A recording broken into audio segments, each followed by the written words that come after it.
मला विरोध झाला आणि इतर मागासवर्गीयांचं आरक्षण मागे पडलं.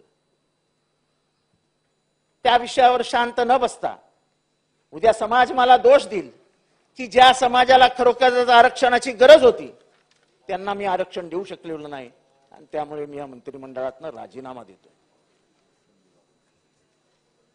तेव्हा त्यांचं ओबीसी म्हणजे कोण,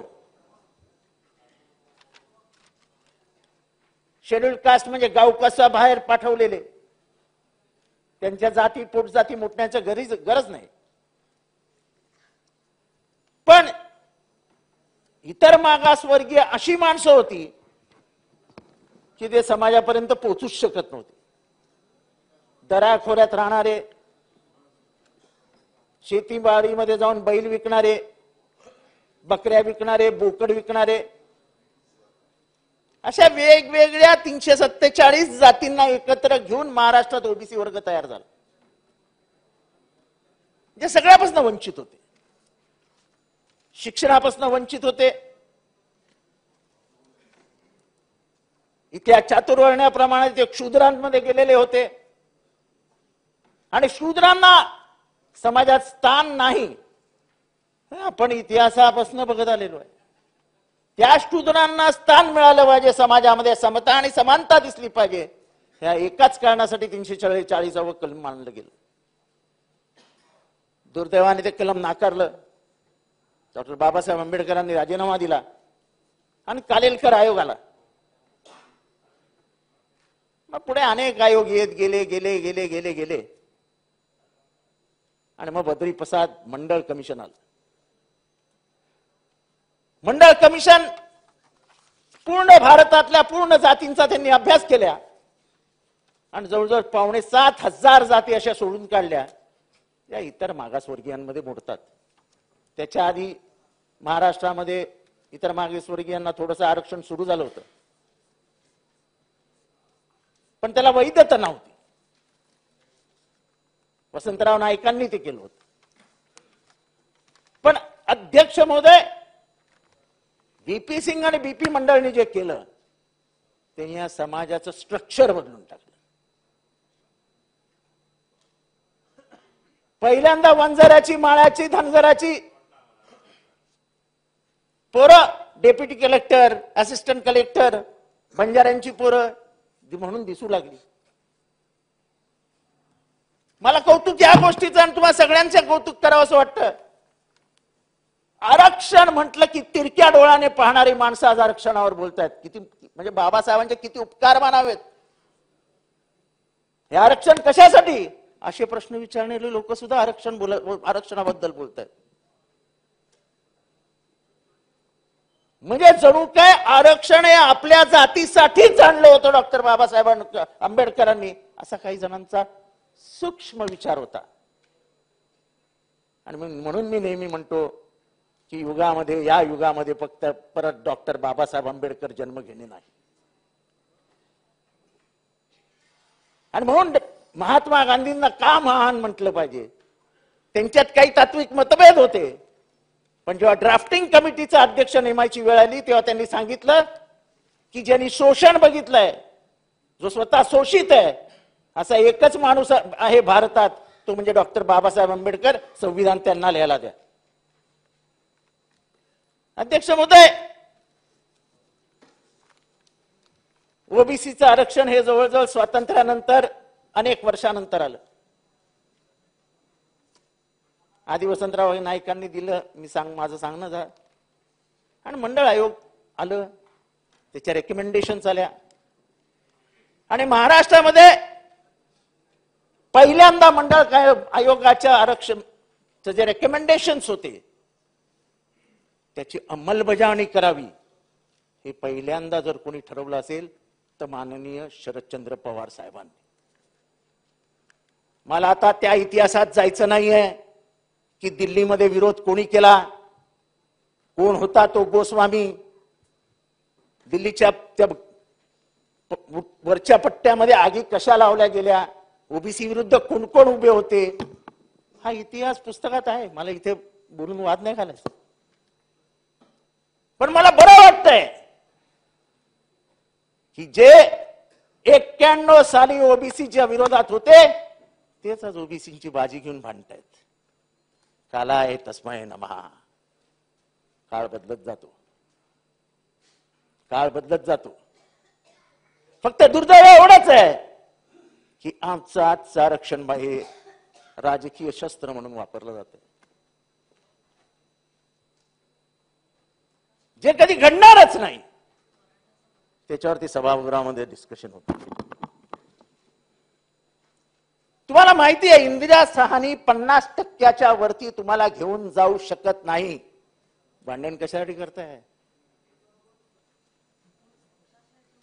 ओबीसीचं आरक्षण तुम्ही कमी करू शकत नाही हे माहित असताना ओबीसीचे नेते काय एवढ्या मोठ्या सभा घेऊन वातावरण आग लागेल असं भडकवत आहेत?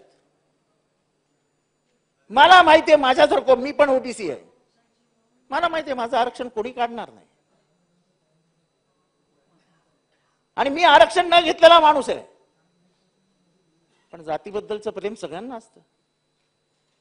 चातुर्वर्ण्य काय असतं हे जर कोणी अनुभवलं नसेल तर मी माझ्या घरात अनुभवलंय. मी ज्या सोसायटीत राहायचो ती सोसायटी उच्च वर्णीयांची होती. माझ्या आईला आयुष्यात कधी त्यांनी सत्यनारायणाच्या पूजेला बोलवलं नाही. ही खंत आमच्या मनात कायम राहणार. आणि ती खंत आहे म्हणून जातविरहित समाज असावा हे आम्ही नेहमी म्हणतो. आणि कोणी कितीही म्हणो, काल सगळे म्हणत होते मला जातीवर बोलायची सवय नाही, मला जातीवर बोलायचं नाही. या देशामध्ये धर्म आणि जात जी एकदा चिकटली ती तुमच्यापासून लांब जाऊ शकत नाही. जाता जात नाही तिला जात म्हणतात. ह्या मोठेपणाला करायला ठीक आहे की मतदारसंघात आणि सगळीकडे मी काय जात मानत नाही, मी काय जातीसाठी भांडत नाही. जर माझी जात मागासलेली असेल आणि माझ्या बापाने शिक्षण घेऊन पुढे गेला असेल तर मागे राहिलेल्या माझ्या जातीसाठी मला भांडावं लागेल.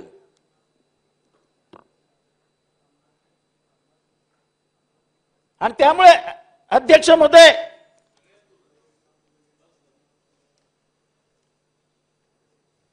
हे जे राजकारण सुरू झालंय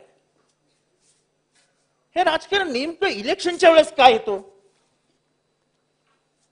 तुम्ही बघा 2014ला राणे कमिशन आलं इलेक्शनच्या वेळेस, 2019ला मोर्चे निकाले इलेक्शनच्या वेळेस, आणि आता सुद्धा सुरू झालं इलेक्शनच्या वेळेस.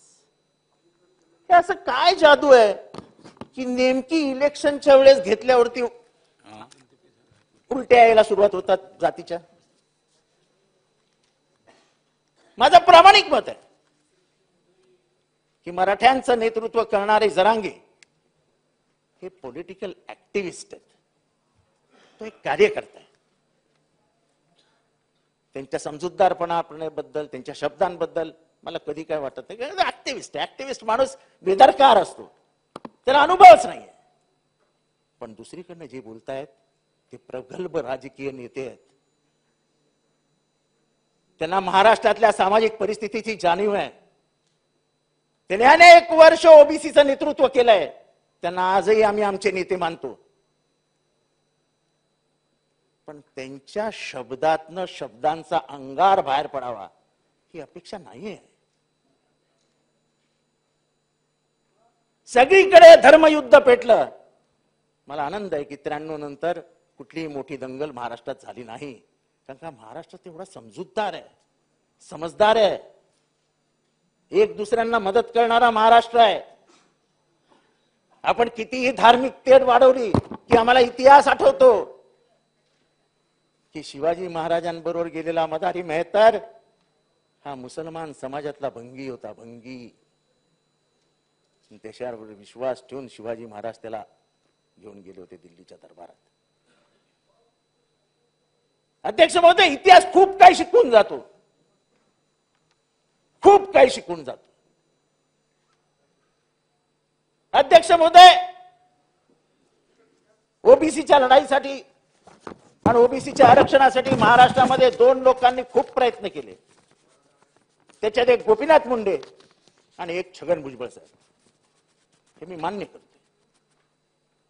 पण मला आजची त्यांची भूमिका पटत नाही. आज ते कॅबिनेट मध्ये,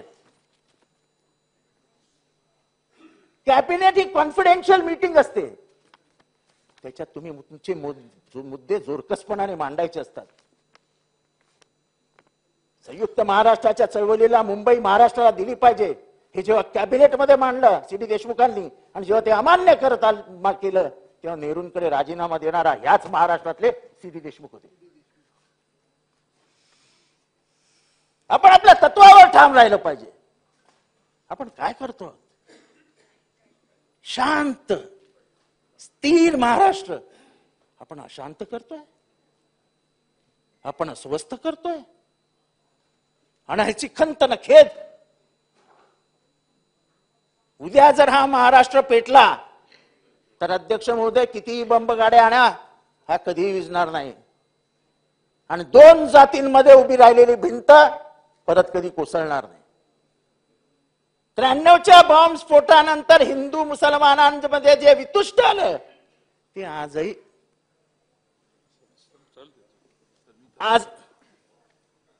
आजही आपण संपू शकलेलो नाही. गुण्यागुणविंदारे राहणारे हिंदू मुसलमान मुंबईतले, त्याची ईद म्हणजे माझी दिवाळी आणि माझी दिवाळी म्हणजे त्याची ईद अशी मानणारा समाज होता. आज दुर्दैवाने ईदेला कोण जात नाही आणि दिवाळीला कोणी येत नाही. अध्यक्ष महोदय, ही समाज रचना ही वर्षानुवर्षाच्या प्रवासानंतर घडली आहे. त्याच्या गळ्याला नख लावणं त्या शोभतं का, हा माझा प्रश्न. ज्येष्ठ मंत्री आहेत, एका गटाचे ज्येष्ठ नेते आहेत.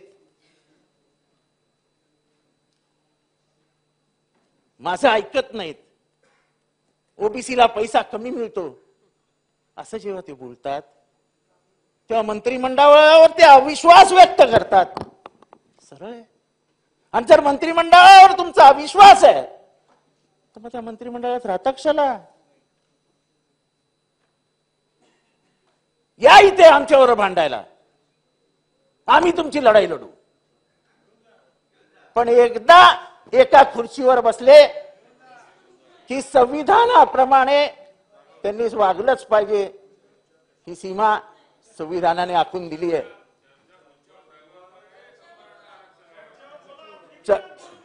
त्याच्यामुळे अध्यक्ष महोदय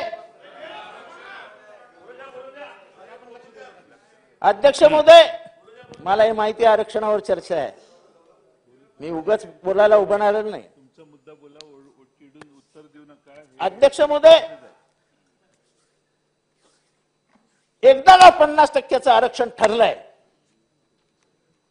तर तुम्ही मराठ्यांना का फसवताय हा प्रश्न आहे. मराठ्यांना आरक्षण पाहिजे हे माझं 2013चं भाषण आहे, तपासून बघा. अध्यक्ष महोदय, शेतीमध्ये झालेली अधोगती, शिक्षणामध्ये झालेली अधोगती, वाढलेलं कुटुंब, न झालेलं आर्थिक उन्नतीकरण, ह्याला जर कुठेतरी सावरून घ्यायचं असेल तर या समाजाला आरक्षणाची गरज आहे. हे आम्ही 2013 साली मांडलं होतं. त्याच्यानंतर राणे कमिशन आलं आणि राणे कमिशननी पहिल्यांदा आरक्षण देऊ केलं. मला त्या इतिहासात जायचं नाही की हायकोर्ट सुप्रीम कोर्टमध्ये काय घडत गेलं. 102 घटना दुरुस्ती आली, 104 घटना दुरुस्ती आली, 105 घटना दुरुस्ती आली, त्याच्यातही मला जायचं नाही. प्रश्न हा आहे की ओबीसीचं काढून तुम्ही मराठ्यांना आरक्षण देऊ शकता का? त्याचं स्पष्ट उत्तर राजकीय दृष्ट्या हे त्यांना शक्य नाही. पण मुळात त्यांनी ओबीसीला अस्वस्थ करून ठेवलंय. एकीकडे जाऊन सांगायचं जरांगेंना, देऊन टाकलो, आणि इकडे ओबीसींना सांगायचं 1% देऊ देणार नाही. काय चालू आहे?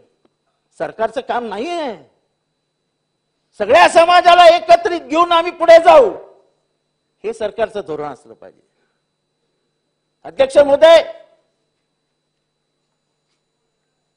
जेव्हा मराठवाडा विद्यापीठाला डॉक्टर बाबासाहेब आंबेडकरांचं नाव देण्याची वेळ आली तेव्हा मराठवाड्यातले सगळे आमदार शरद पवारांना जाऊन भेटले आणि म्हणाले सत्ता जाईल. शरद पवारांनी त्यावेळेस ठोकून सांगितलं, शाहू फुले आंबेडकर म्हणायचं आणि त्याच्या विचारांचं नाव देण्याची वेळ आल्यावर सांगायचं सत्ता जाईल, सत्ता गेली तरी बेहतर, मी नाव देणार. कधी कधी कणखर भूमिका घ्यावी लागते राजकारणात. अशी लेची पेची दोन्ही बाजूला सांभाळणारी भूमिका घेतली की असं होतं. आज कोणाचाच कोणावर विश्वास नाही आणि दोन्ही पक्षांशी बोलणारी सत्ताधारी आहेत, विरोधक तर कोण दिसतच नाहीत. आणि जर आपल्याला आरक्षण द्यायचंच आहे तर मग मार्ग काढा ना. संविधानिक पद्धतीने मी आज स्पष्टपणाने सांगू इच्छितो की तुम्ही आज आरक्षण देण्याच्या स्थितीत नाही. मराठ्यांना आरक्षण मिळालं पाहिजे ही आम्हा सगळ्यांची भूमिका आहे, तुमचीही भूमिका आहे. देणार कसं ते सांगा ना, चर्चा कशाला करताय? कुठल्या पद्धतीने देणार, कुठल्या मार्गाने देणार सांगा. आणि जर ते सांगता येत नसेल तर निष्कारण जाऊन जारंगेंच्या कानात कशाला बोलता? बसलेल्या मराठा आंदोलकांवर तुम्ही बेछूट लाठीमार का केलात? शांत बसलेल्या आंदोलनाला का पेटवलं? तुमचा त्याच्यात राजकीय डाव होता. कसंही करून हे एवढं मोठं आंदोलन चिघळवलं पाहिजे अशी एक वाईट मानसिकता होती आणि त्या दृष्ट हेतूने तुम्ही त्यांच्यावरती लाठीमार केलात आणि उभा महाराष्ट्र पेटवलात. अध्यक्ष महोदय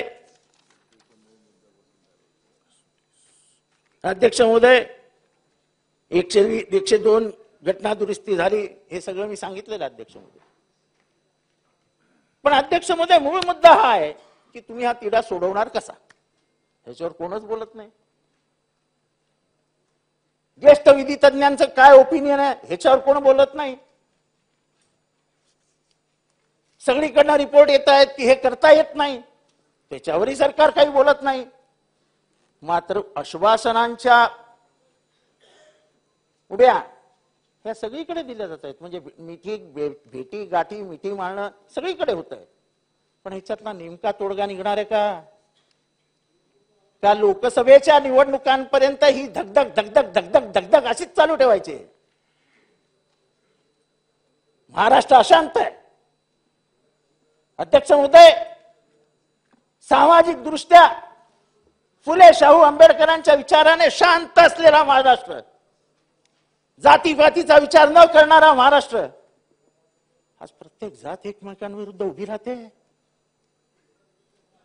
आजपर्यंत तुम्ही धर्म उभे केलेत एकमेकांसमोर, हिंदू मुसलमान. आज तुम्ही काय करताय? मराठा विरुद्ध ओबीसीची लढाई लावण्याचा प्रयत्न करताय. आणि कारण एकच, मतांचं राजकारण.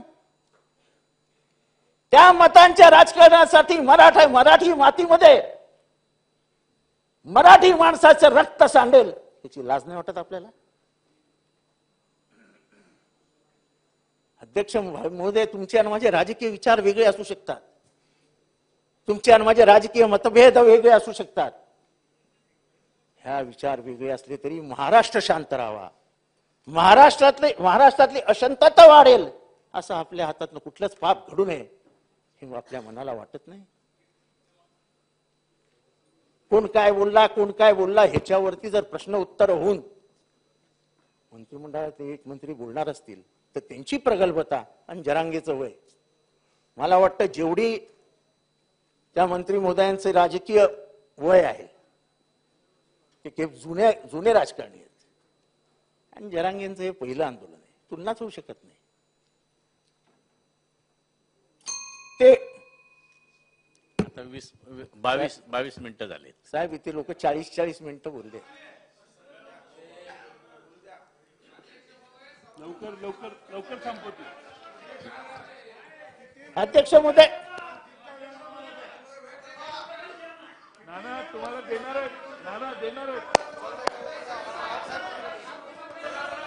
अध्यक्ष महोदय, लवकर संपवा. अध्यक्ष महोदय, देतो. अध्यक्ष महोदय, इथे नाना पटोळे बसलेत. आपण उपाध्यक्ष होतात तेव्हापासून अध्यक्ष महोदय यांनी कास्ट सेन्सस करा महाराष्ट्रामध्ये म्हणून ठराव आणला. तेव्हा विरोधी पक्षनेते देवेंद्र फडणवीस जी होते, सगळ्यांनी एकमुखाने पाठिंबा दिला की महाराष्ट्रात कास्ट सेन्सस झालं पाहिजे. मग महाराष्ट्रात कास्ट सेन्सस का होत नाही? जर कास्ट सेन्सस झालं, जातीची जनगणना झाली तर हे सगळे प्रश्न मिटतील. मुळात तुम्हाला हे प्रश्न मिटवायचे नसल्यामुळे तुम्ही काही करत नाही. तुम्हाला माहिती आहे की महाराष्ट्रात आपण हा प्रश्न सोडवू शकत नाही, आपल्याला मोदी साहेबांकडे जावंच लागेल. मग तुम्ही का जात नाही? सुप्रीम कोर्टाच्या नियमानुसार कायद्यानुसार इंदिरा सहानीच्या निर्णयानंतर 50% कॅप ओलांडता येत नाही. तुम्हाला ओलांडायची असेल तर तुम्हाला केंद्रीय म्हणजे लोकसभेमध्ये परमिशन घ्यावी लागेल. ती का घेत नाही? का कधी तुम्ही सगळ्या आमदारांना एकत्र केलं नाही आणि सांगितलं नाही चला मोदी साहेबांकडे जाऊया ना? पण ते न करता खालीच प्रश्न मिटवतो असं खोटं आश्वासन देऊ नका, तुम्हाला ते शक्य नाही. अध्यक्ष महोदय, कास्ट सेन्सस वर चर्चा करा ना. कास्ट सेन्सस वर बिहारने केली ना, बिहारने दाखवून दिली ना ताकद. करण्याची मानसिकता लागते, नुसतं बोलून चालत नाही, करण्याची मानसिकता लागते. नितीश कुमार आणि तेजस्वी यादवनी करून दाखवलं ना. 85% मागासवर्गीय आहेत हे त्यांनी समाजाला दाखवून दिलं. अध्यक्ष महोदय, अध्यक्ष महोदय, आपण धनगर आरक्षणावर बोललो. धनगर आरक्षण तुम्ही 8 दिवसात देणार होते. 8 दिवसात 2014 साली शरद पवारांच्या घरासमोर आंदोलन झालं. डगडगडगडगडगडगडगडगडगड 8 दिवसात आरक्षण दिलं. बोंबलतोय धनगर, आत्ता बाहेर मोर्चा आहे. लिंगायत समाजाला आरक्षण देणार होते, कुठे? मुसलमानांच्या धर्माबद्दल बोलून धर्माला आरक्षण देणार नाही असं आपण म्हणता, पण मुसलमानांच्या किती जातींना आरक्षण आहे तुम्हाला माहिती आहे? 70 फिरक्यांपैकी 50 जातींना ओबीसी मानलं जातं. त्याच्यात शेड्यूल कास्ट आहेत. हे अनिल पाटील इथे बसलेत. तुमच्याकडे तडवी नावाचा समाज आहे, शेड्यूल ट्राईब मध्ये आहे, तो मुसलमान आहे. बोला ना जरा कॅबिनेट मध्ये. असं आहे कन्व्हर्टेड, हा कुठे शब्द आलाय का पाटील साहेब? त्याच्यामुळे मुसलमानांविषयी तुमच्या मनातला असलेला द्वेष दाखवण्यासाठी आरक्षण देणार नाही. अहो तुम्ही आरक्षण दिलंय, हा आरक्षण दिलंय. अध्यक्ष महोदय, मुसलमानांना आरक्षण आहे आणि साहेब जरा संपवा, थोडक्यात संपवा साहेब. तेव्हा मुसलमानांना आरक्षण देणं, हे मुसलमान धर्माच्या नावाने आरक्षण मागत नाहीत. हे मुसलमान हे त्यांच्या जातीच्या नावाने आरक्षण मागतायत. सच्चर कमिटीचा रिपोर्ट एक मिनिट ताईंचं काय? हा, सन्मान्य अध्यक्ष महोदय, माझी हरकत आहे. माझे बंधू जितेंद्र आव्हाड साहेब मुसलमानांना एका बाजूला आरक्षण द्यायचं बोलतात आणि मुसलमानांना किती जातींना आरक्षण आहे बोलतायत. सन्मान्य अध्यक्ष महोदय, चुकीची माहिती पटलावर आता ठेवतायत की मुसलमानांना आरक्षण द्यायला नाही म्हणतायत. हो, मुसलमानांना, मुस्लिम समाजाच्या धर्मीयाच्या लोकांना ऑलरेडी आरक्षण आहे. त्यांच्यामध्ये ओबीसी आहेत, एससी आहे, एसटी आहेत. हे स्वतःच भाषणामध्ये बोलतायत आणि स्वतः परत दुसऱ्या वाक्यामध्ये बोलतात आपण भाषण त्यांचं तपासा की मुसलमानांना आरक्षण नाहीये. सन्माननीय अध्यक्ष महोदय, ही मुस्लिम समाजाची दिशाभूल करण्याचं काम चालू आहे. मुस्लिम समाजाला ऑलरेडी इतर धर्मियांप्रमाणे त्यांना त्यांच्या जातीनिहाय त्यांना आरक्षण आहे. त्यांनी जी चुकीची माहिती आता बोललेली आहे पटलावरनं तपासून काढावी. अध्यक्ष महोदय, संपवा साहेब. अध्यक्ष महोदय, हा ठराव, या ठरावामध्ये मुस्लिम आरक्षणाबद्दल लिहिलं गेलेलं आहे. मग या ठरावात कसं काय आलं? आणि यांनीच लिहिलंय, एक वाक्यता नाही. आणि त्याच्यामुळे अध्यक्ष महोदय, मी या विषयावर बोलत असताना ओबीसीच्या आरक्षणाला धक्का न लावता मराठा समाजाला आरक्षण द्यावं आणि त्याच्यासाठी जे काही करायचं असेल ते आम्ही करायला तयार आहोत. शासनाची वेळ जर शासनाला आमची साथ हवी असेल तर शासनाला आमची साथ पण आहे. मराठ्यांना ओबीसी आरक्षण मिळालंच पाहिजे. आज त्यांची आर्थिक परिस्थिती खालवली आहे, त्यांचं उत्पन्नाचं स्तोत्र कमी झालेलं आहे, त्यांची राजकीय ताकद वेगळी, पण बाकीच्या सगळ्याच बाजूने खचले आहेत. त्या खचलेल्या मराठ्यांच्या मागे हे पूर्ण सभागृह उभं आहे, त्याचा मला आनंद आहे. पण मला या गोष्टीचा जास्त आनंद आहे की ज्यांनी कायम आरक्षणाकडे तिरक्या डोळ्यांनी बघितलं तेच आज आरक्षणासाठी बोलायला तयार झाले. हे भाग्य केवळ डॉक्टर बाबासाहेब आंबेडकरांमुळे प्राप्त झालं.